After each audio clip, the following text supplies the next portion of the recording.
ஒரு மனிதன் முடிவெடுக்கிறான், அந்த மனிதனை படைத்த அல்லாஹ் ஒரு முடிவை எடுக்கிறான். எது சிறந்தது என் சகோதரனே? எது சிறந்தது என் சகோதரியே? வஅஸா அன் தக்ரஹு ஷைஅன் வஹுவ கைருல் லக்கும் வஅஸா அன் துஹிப்பு ஷைஅன் வஹுவ ஷர்ருல் லக்கும். ஒன்றை நீங்கள் வெறுப்பீர்கள், அது உங்களுக்கு நலவாகவே அமையும். ஒன்றை நீங்கள் நேசிப்பீர்கள், அது உங்களுக்கு தீயதாக இருக்கும். உங்களுடைய முடிவு எது சிறந்தது என்று உங்களுக்கு தெரியாது. ஆனால் வல்லாஹு யஅலம் வ அன்தும் லா தஅலமூன். அல்லாஹ் தான் அறிந்தவன், நீங்கள் அறிய மாட்டீர்கள்.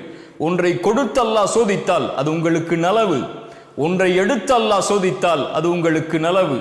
எல்லாம் நலவுதான் இறை நம்பிக்கை கொண்டவராக இருந்தால், அல்லாஹுவை ஏற்று அல்லாஹுவை பயந்து வாழக்கூடியவராக இருந்தால், எதை அல்லாஹ் அவனுடைய வாழ்வில் கொடுத்தாலும் இன்னா லில்லாஹ் வ இன்னா இலைஹி ராஜிஊன் வ பஷ்ஷிரிஸ் ஸாபிரீன். உம்மு ஸலமா ரலியல்லாஹு அன்ஹா, அல்லாஹுடைய தூதர் ஸல்லல்லாஹு அலைஹி வஸல்லம் ஒரு செய்தியை சொன்னார்கள். எந்த ஒரு முஸ்லிமை அல்லாஹ் சோதித்தாலும் அவர் சொல்லட்டும் அல்லாஹ் கூறிய வார்த்தையை, இன்னா லில்லாஹி வ இன்னா இலைஹி ராஜிஊன் என்று கூறிவிட்டு ஒரு துஆவை ஓதட்டும்.